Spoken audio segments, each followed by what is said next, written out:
BJP के प्रदेश अध्यक्ष सांसद सीपी जोशी, उनसे हमारी सहयोगी ज्योति ने बातचीत की है इस बजट को लेकर। क्या कुछ उन्होंने कहा, एक बार सुन लेते हैं, फिर चर्चा आगे बढ़ाते हैं। हमारे साथ यहाँ पर खास बातचीत करने के लिए मौजूद हैं बीजेपी के राजस्थान के प्रदेश अध्यक्ष और सांसद सीपी जोशी जी। सर, देश का बजट आज आ चुका है, सबसे पहली प्रतिक्रिया क्या होगी आपकी? ऐतिहासिक बजट, देश की जनता भूरी भूरी प्रशंसा इस बजट की कर रही है और देश की जनता की आशा और अपेक्षाओं के अनुरूप बजट है।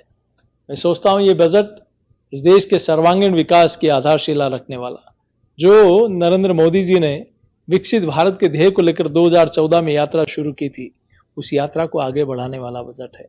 हमने देखा है कि 2014 से पहले देश की अर्थव्यवस्था कमजोर अर्थव्यवस्था में गिनी जाती थी, 11वें 12वें नंबर की अर्थव्यवस्था में गिनी जाती थी। अब हमने, जिस देश ने हमें गुलाम बनाया उसको भी पछाड़कर हम दुनिया की 5वीं बड़ी आर्थिक शक्ति बने हैं और इस कालखंड में भारत दुनिया की 3री आर्थिक शक्ति बनेगा, ये बजट में स्पष्ट रूप से साफ दिखाई देता है। जहां ग्रामीण और शहरी विकास भी दिखता है तो वहां मेडिकल कॉलेज और एयरपोर्ट भी दिखता है। जहां ग्रामीण सड़कें भी दिखती है तो गरीब का आवास भी दिखता है। जहां हमारे युवाओं को स्टार्टअप और स्टैंडअप के माध्यम से, एमएसएमई सेक्टर के माध्यम से आगे बढ़ने का विकल्प भी दिखता है, तो हमारी मातृशक्ति के सशक्तिकरण का एक रास्ता भी दिखता है। तो मैं सोचता हूं इस बजट में इस देश के हर वर्ग और हर क्षेत्र को समाहित किया गया है। सर, कुछ टैक्स पेयर एक्सपर्ट्स का कहना है कि टैक्स को लेकर जो रियायतें दी गई है, जो छूट दी गई है, वो ऊंट के मुंह में जीरा जैसा है। वहीं विपक्षी पार्टियों के सांसदों की या नेताओं की बात करें तो कांग्रेस के अध्यक्ष मल्लिकार्जुन खड़गे ने भी कहा है कि आधी अधूरी रेबड़ियां बांटी जा रही हैं। वहीं डिंपल यादव की बात करें तो उन्होंने कहा है कि महिलाओं की सुरक्षा को लेकर बजट में कोई भी खास घोषणा नहीं की गई है। मुझे लगता है इस देश में महिलाओं को लोकसभा और विधानसभा में आरक्षण का बिल कौन लेकर आया? महिला को आवास मिले, महिला के पास घर में शौचालय हो, उनको उज्ज्वला का कनेक्शन मिले, उसको बिजली का कनेक्शन मिले, उसको रोजगार के अवसर मिले, राजीविका में उसको काम मिले, ये अवसर किसने दिए?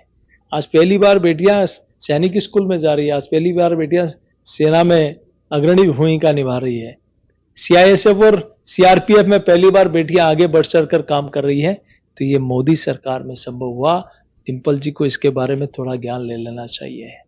सिर्फ बातें करना, आलोचना करना एक वो पक्ष हो सकता है, लेकिन 10 वर्षों में नरेंद्र मोदी जी की सरकार ने जो इस देश के लिए, इस देश की विकसित भारत की यात्रा को आगे बढ़ाने के लिए काम किया है, वो मैं सोचता हूं इस बजट में उसकी छाया स्पष्ट रूप से दिखाई देती है। अंतिम सवाल लेना चाहूंगी सर, अपोजिशन का ये भी कहना है कि बिहार और आंध्रा को इस बजट में एक स्पेशल तरीके से ट्रीट किया गया है क्योंकि सरकार बचानी है। दर्द क्यों हो रहा है कांग्रेस के लोगों को? क्या बिहार और आंध्रा का विकास नहीं होना चाहिए?